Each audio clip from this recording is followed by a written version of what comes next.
Thinja!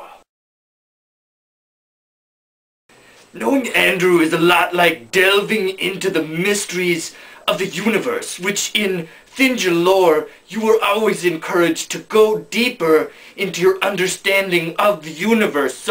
But you find that the deeper you go, the more you're like, I don't understand anything. And that's a lot how Andrew is. The deeper you go, the more he becomes a web of mystery. So I would say that I am at the point in my life where I know Andrew so well, I could barely tell you anything about him. That's how well I know him. I hardly remember his birthday or his address because he's such a mystery that it unravels my mind. It's like, does Andrew ever tell lies? Andrew telling a lie would be like a politician telling the truth. The universe would just unravel at its core like a spool of yarn being unraveled by a cat.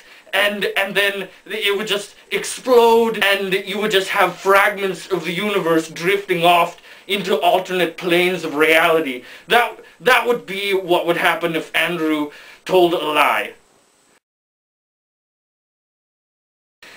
Now, you would have to promise not to tell Andrew that I said this, but Andrew's favorite car is my car. There's some friction between our relationship because it's like, it's my car, but then it's also his favorite car, and then he can't even really drive it because the whole shifting of the gear, he just doesn't get it. He's good in every other way except shifting gears. It's a real problem for him because he's not very mathematical in his equations, and 3 times 4 equals I'm in reverse, but then you back into a tree.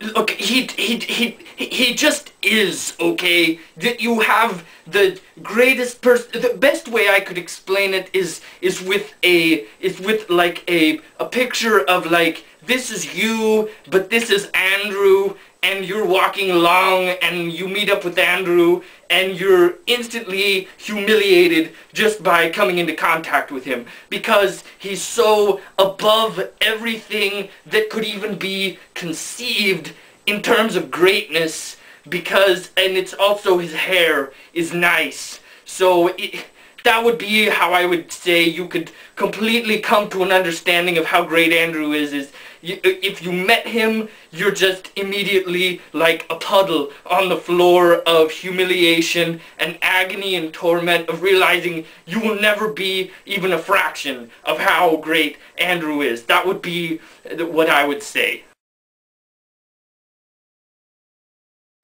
You know, I've often asked myself that question, but basically the reality is you don't get to know Andrew. Andrew gets to know you.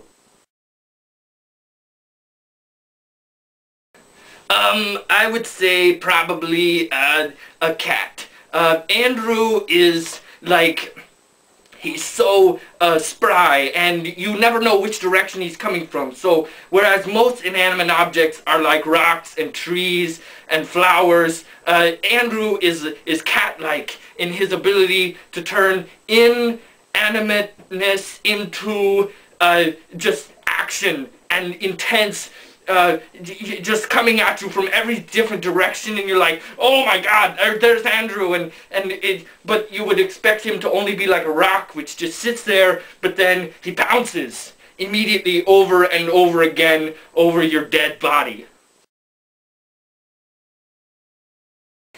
I would say his friendship, but I also like his name.